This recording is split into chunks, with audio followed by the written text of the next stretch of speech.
Ay. No, me parece que se fue Emi. No, mirá, está. Ahí está. Falta. Estamos todas. Ana, tengo una pregunta. Sí. Justamente sobre lo que estabas planteando recién, sobre ese sujeto que es imposible que carezca de historia. Bien, estamos de acuerdo, entramos desde primer año con este concepto de sujeto social, que viene justamente de un devenir histórico. Pero esta pregunta sobre los grupos que carecen de una historia en la infancia surgió de una ficha que se llama, o sea, que nos dieron Grupo y Transferencia de Enrique Pichón Rivière. Sí. Y planteaba que Rickman, ¿sí?, considera la infancia de todo sujeto, y la duda era, porque textualmente dice, si los grupos, como dice Rickman, carecen de una historia en términos de infancia, de alternativas de desarrollo, ¿es válido plantearse como cuestión pertinente a la transferencia qué ocurre en los grupos desde el punto de vista histórico? ¿Cuál es la historia de un grupo? ¿Qué es lo arcaico de un grupo?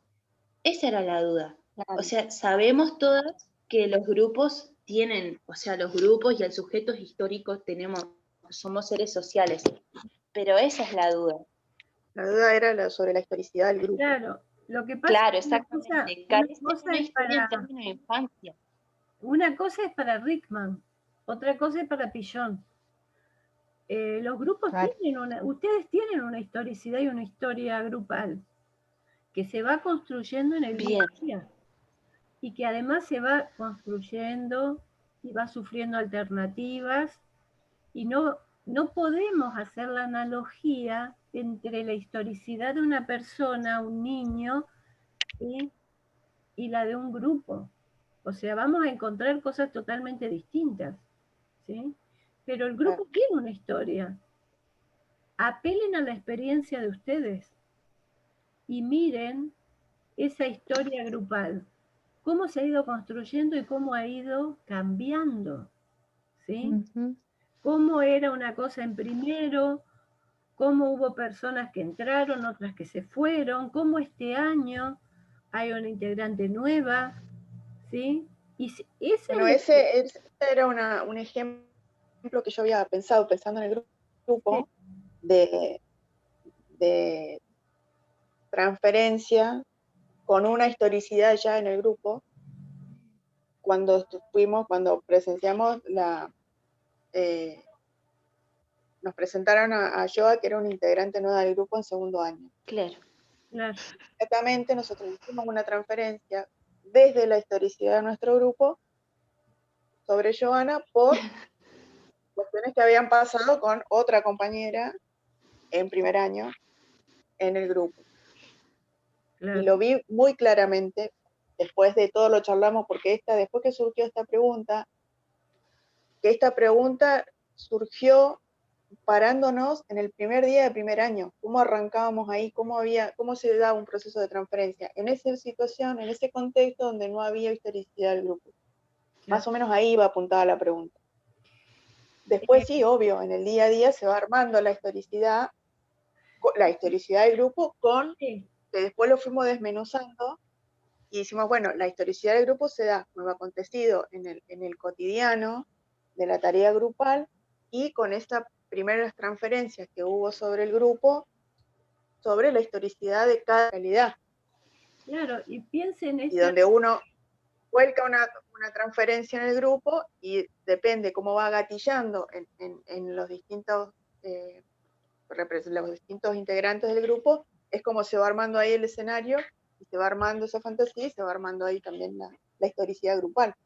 Así es, pero además piensen esto que yo les dije, que es en realidad el concepto que trabaja Pichón, que es el de transferencias múltiples y transferencias recíprocas. Claro. En la vida cotidiana esto se da, y en los grupos lo podemos observar, que por ahí es distinta la conceptualización y como lo está mirando Rickman. Pero, Perfecto. Claro. pero Esa era la duda en realidad. Claro, pero para lo que sirve precisamente es para poder entender cómo define Pichón cómo se da ese proceso, donde él dice, ¿qué es lo que facilita el deslizamiento del mundo interno sobre el mundo externo?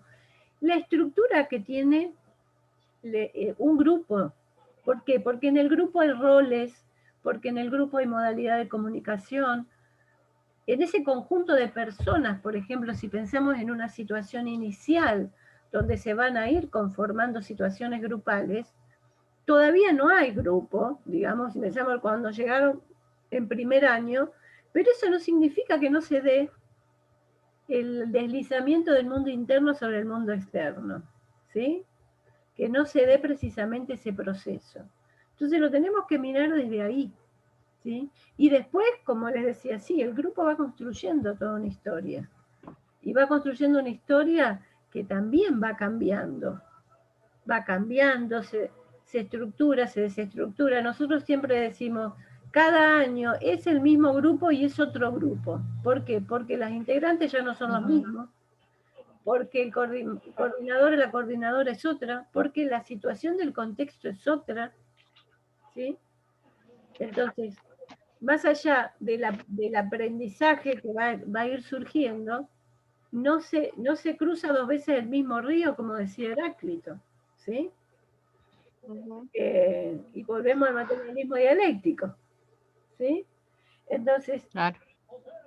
lo que le aporta Pillon precisamente a la psicología es esa visión dialéctica, ¿sí? Por eso dice, bueno, una situación dilemática se tiene que transformar en una situación problemática, ¿para qué? Para precisamente, no para que las dos personas o las personas piensen lo mismo, sino porque se arribe a un grado de desarrollo de eso superior, ¿sí? Que incluya la complejidad. Cuando uno empieza a hacer la cosa dilemática, ¿qué hace? No entiende lo complejo. Piensen en la situación que estamos pasando, toda la complejidad que tiene, ¿sí? Cuando se escuchan algunas discusiones, ¿qué pasa?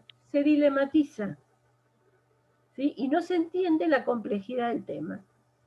Trabajar la actitud psicológica, como yo les decía, nos permite poder pararnos en otro lugar para entender la complejidad del tema, más allá de nuestra opinión personal.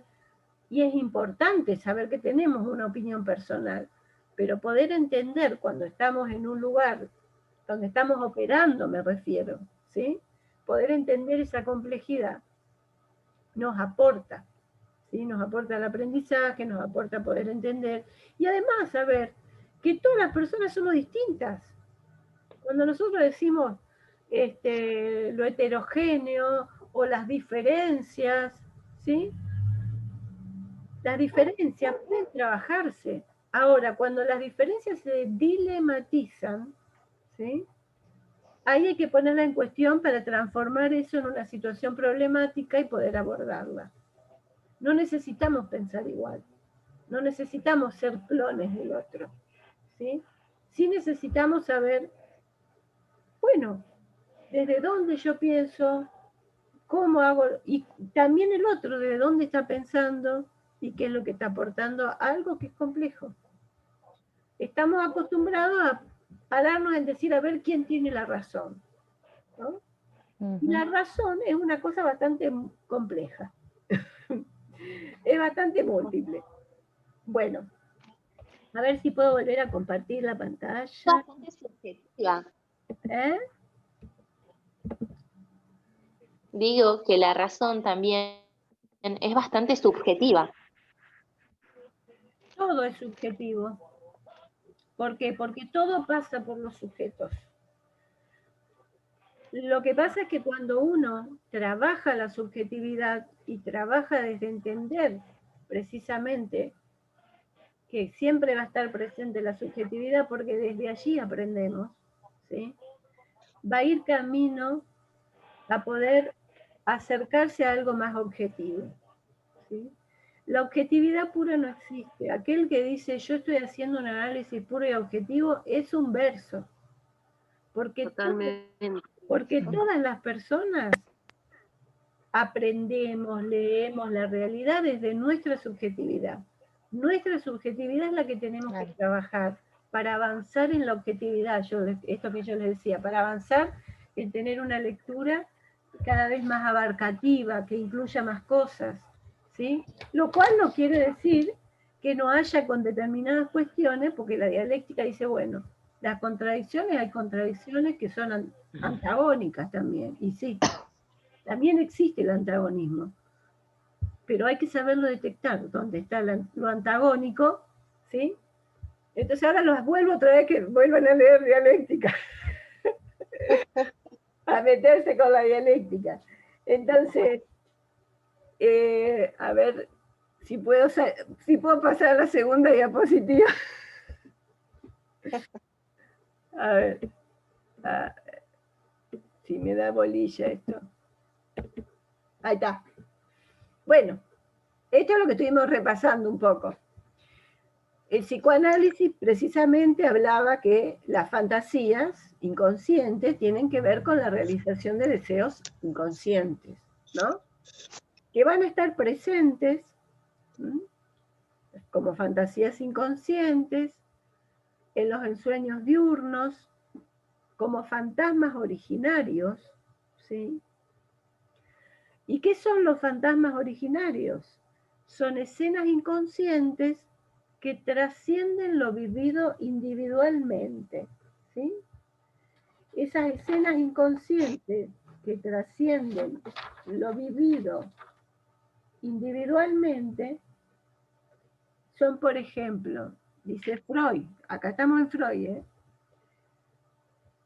la escena de la vida intrauterina, la escena primaria, que es esta de ver a los padres manteniendo relaciones sexuales, la de castración, la de seducción, ¿sí?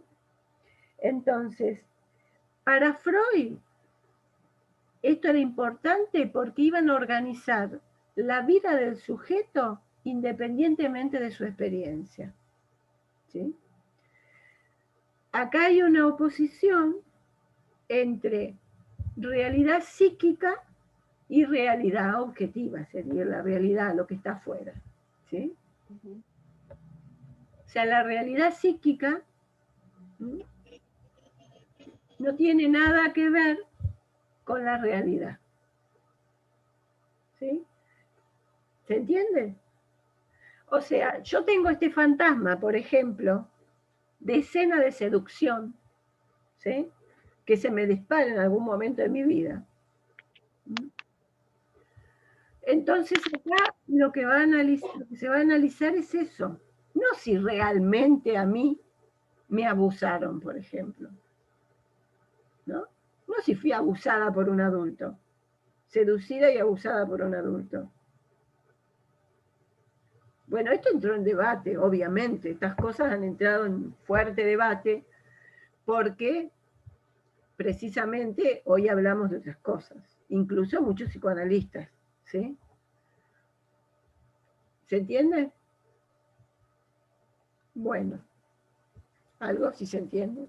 Entonces, una oposición entre realidad psíquica... Sí, son fantasías originarias que se han transmitido sí, a lo largo de la historia en el individuo, entonces ya esta se transforma en una realidad psíquica. Claro. Que después no se enfrenta a la realidad objetiva de cada sujeto. Exactamente, pero que no hace falta que a mí me hayan abusado y seducido y abusado, sino que eso ya lo traigo y lo genéticamente, digamos. Ya lo tenés con vos, y eso está. Claro. Y eso es lo que también, como fantasía o como lo que sea, genera también todo lo que es la organización de la vida emocional del sujeto, ¿no? La organización de ese aparato psíquico, ¿sí? Entonces, por eso ahí está también lo del complejo de Edipo, o como yo les decía, por ejemplo, la castración, la amenaza de castración, la escena primaria, que es la de ver a los padres manteniendo relaciones sexuales, ¿sí? Entonces ustedes piensen, hoy decimos, los niños no mienten, ¿no? O sea, el relato del niño, lo importante de tener en cuenta, ¿sí? Bueno, en eso hemos avanzado afortunadamente, A ver, para Enrique Pillón, las fantasías inconscientes son la crónica interna de la realidad. Era medio poético el Don Pichón, ¿no? Crónica interna de la realidad. Dice, cada actor recrea con una modalidad particular la obra. Esto habla de ese pasaje fantasiado del afuera al adentro, ¿no? Cada uno de nosotros, de nosotras como actores de nuestra vida, más allá de todo, vamos a recrear internamente de una forma particular las cosas que hemos vivido, ¿no? Las internalizamos de una manera propia. Todo lo intrasubjetivo, o sea, todo lo que está dentro nuestro coquito, nuestro mundo interno, primero fue intersubjetivo. ¿Sí? En esto de que no hay sujeto sin un otro. Aquello que está dentro de nosotros tiene que ver con algo que ha ocurrido en nuestra historia, que va a parecer más o menos distorsionado, ¿sí? Porque por lo doloroso, por lo traumático, ¿sí? Para Pillón existe entonces una dialéctica entre mundo interno y mundo externo. O sea, no hay una oposición entre realidad interna, realidad psíquica y realidad, sino que hay una relación dialéctica. ¿Mm? En esa relación dialéctica es que se estructura el mundo interno. Y esta me gusta mucho, esta forma también, que la fantasía inconsciente es el proyecto, la estrategia totalizante sobre la base de una necesidad, ¿no? O sea, pensar la fantasía y la fantasía inconsciente, porque no necesariamente es algo que nosotros lo tengamos a mano, pero precisamente que está basada en una necesidad, ¿sí? Necesidad que a veces también se nos hace muchas veces inasible, porque hemos aprendido a no leer nuestras necesidades, hemos aprendido a veces a reaccionar o a responder a necesidades que no son las propias, sino que son las necesidades impuestas, ¿sí? Entonces, es muy probable que nuestras necesidades a veces estén bastante guardaditas, ¿sí? Y la fantasía inconsciente exprese precisamente ese proyecto de poder concretarlas, ¿sí? Como una estrategia que busca. O sea, es una manera, si ustedes ven, totalmente distinta de concebir la interioridad del sujeto, el aparato psíquico, ¿sí? Y nos sirve mucho para poder entender los procesos. Aquellos procesos que van más allá de lo que vemos en la superficie, ¿sí? Yo hoy cuando les hablaba y tratábamos de hacer una hipótesis acerca de cómo estamos y demás, tiene que ver con pensar más allá de lo obvio, de lo evidente. Pillón decía, porque precisamente, ¿sí?, en la superficie hay una parte, pero en lo implícito, en aquello que no se ve a primera vista, es donde aparece la riqueza de lo que a lo mejor no podemos ver en un principio, ¿sí? Entonces, en los grupos, ¿qué pasa? En los grupos emergen fantasías, ¿sí? Y muchas de esas fantasías, por ejemplo, tienen que ver con el objeto de conocimiento, ¿sí? Cuando yo les decía el poder revisar nuestra actitud psicológica y poder revisarnos, por tanto, nos ayuda a poder sumergirnos también en esto, ¿no? En poder entender o poder empezar a visualizar, bueno, qué fantasías tenemos con relación por ejemplo, a este objeto de conocimiento que es la psicología social, ¿no? Seguramente que muchas de ellas van a ser posible concretarse y a lo mejor otras no. ¿Por qué? Y porque la fantasía muchas veces tiene que ver con un anhelo omnipotente en algunas cosas, ¿no? De poder, quiero entenderlo todo, y nunca entendemos todo, ¿no? O sea, la frustración forma parte de nuestro aprendizaje, porque si entendiéramos todo, ya llegaría un momento que no tendríamos nada que entender, por ejemplo. Por eso les digo, bueno, a veces la fantasía es querer saber todo o saber querer todo ya, o querer atrapar todo, y a veces esa misma fantasía de querer tener todo ya nos juega en contra, ¿sí? Pero para darnos cuenta tenemos que mirar, ver qué es lo que nos está pasando. Y esa es una tarea que cada uno tiene con sí mismo. También en el grupo puede haber, se despliegan fantasías en relación a los integrantes del grupo, ¿no? Lo que yo espero. Más allá de lo que yo creo que espero, a veces nos enojamos mucho, nos enamoramos una barbaridad, ¿sí? Y ahí seguro que estamos tocando una parte de las fantasías en relación a lo que esperamos del otro, ¿sí?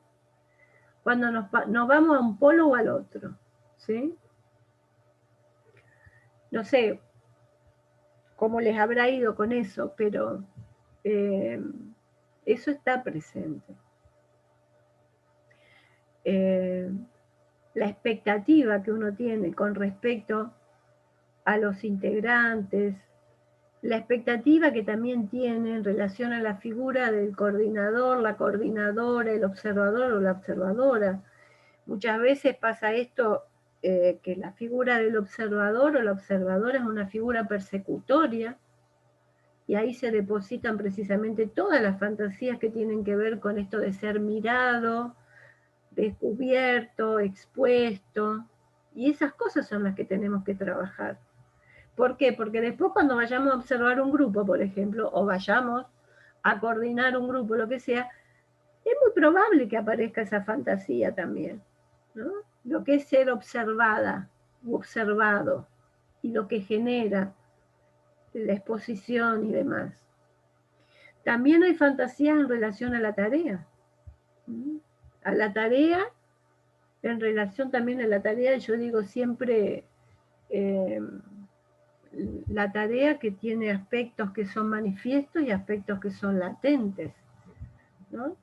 La tarea, la parte manifiesta de la tarea es, por ejemplo, el aprendizaje de la psicología social, Lo latente de la tarea tiene que ver con la elaboración de todas las ansiedades que implica el abordaje de ese objeto de conocimiento, que por un lado es deseado, pero por otro lado es temido, ¿sí?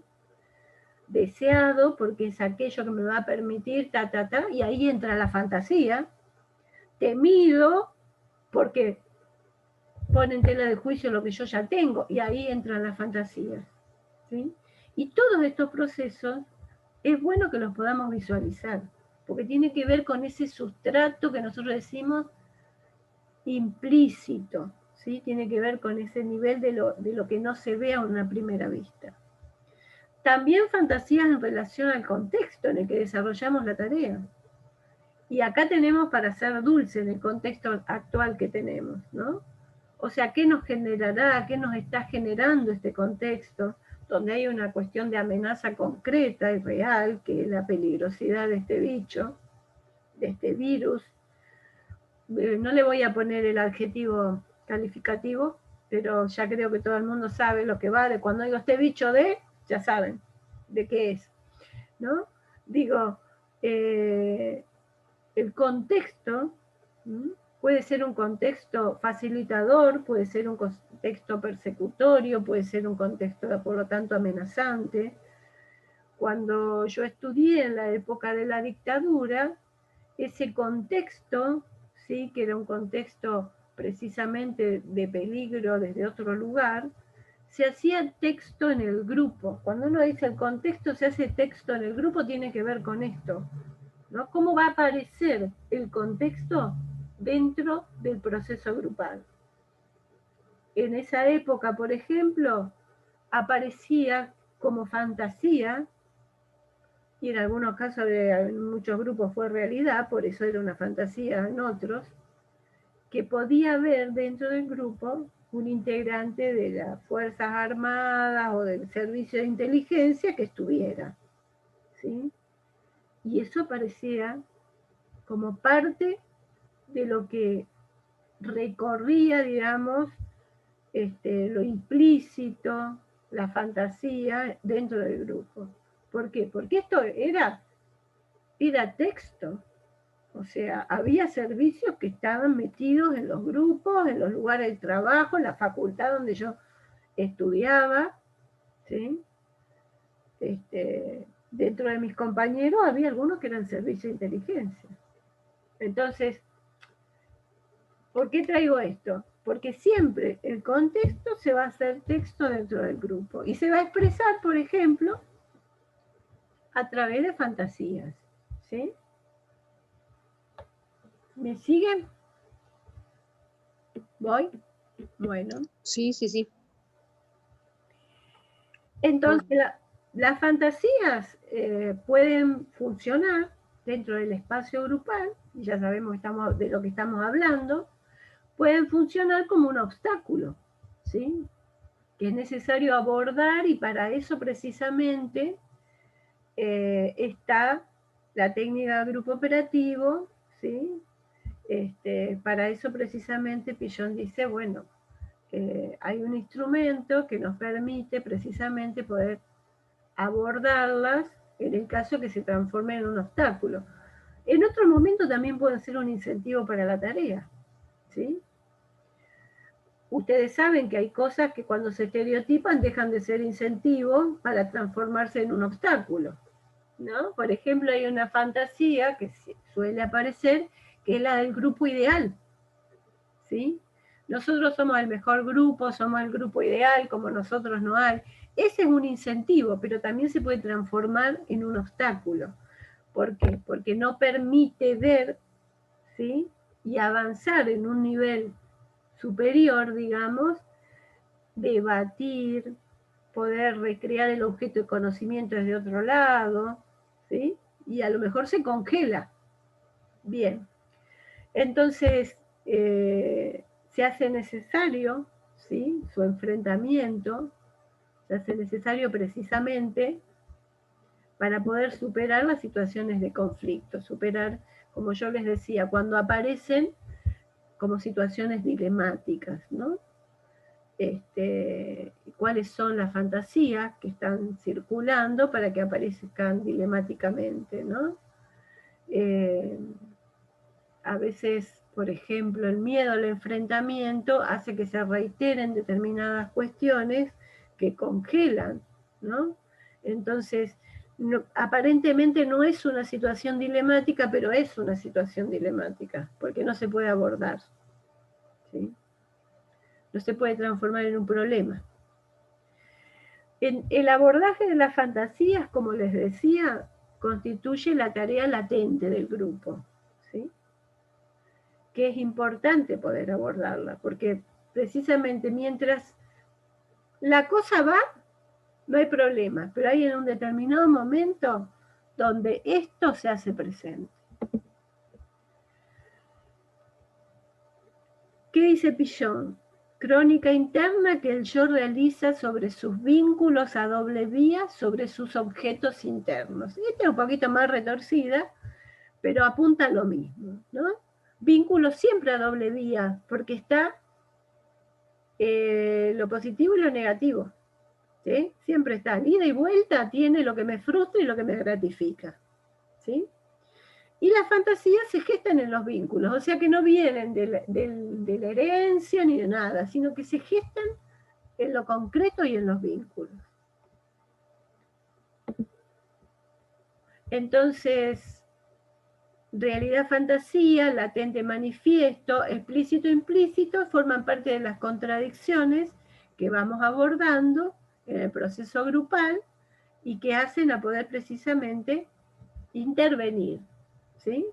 O sea, que esta oposición sea una oposición dialéctica y no dilemática. Bien, ya me queda poco. Este me gustó, que esto es para conjunto. Las fantasías inconscientes son el conjunto de las relaciones internalizadas en permanente interacción, donde también operan mecanismos de defensa o técnicas instrumentales. Este grupo interno con sus relaciones es el contenido de las fantasías inconscientes, ¿no? O sea, ese conjunto de relaciones internalizadas, ¿sí?, con técnicas instrumentales o mecanismos de defensa, es lo que va a ser el contenido de las fantasías, ¿sí? Y piensen que esto en realidad es algo abierto. O sea, porque cuando nosotros hablamos del conjunto de relaciones internalizadas, estamos hablando precisamente...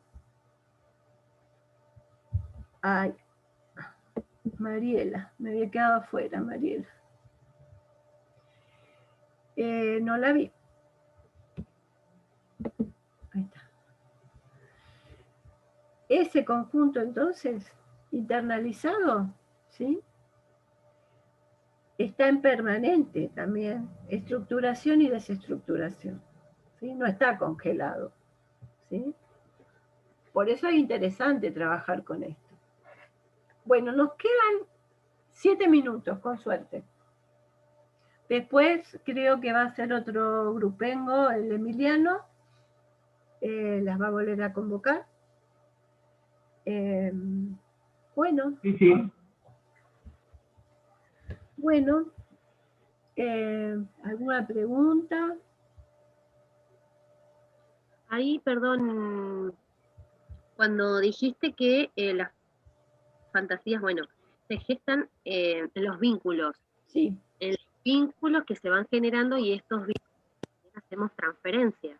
Sí. Ok, eso, nada más eso era. O sea, quería confirmar que era así. Sí, ustedes piensen que estos procesos están siempre, ¿sí?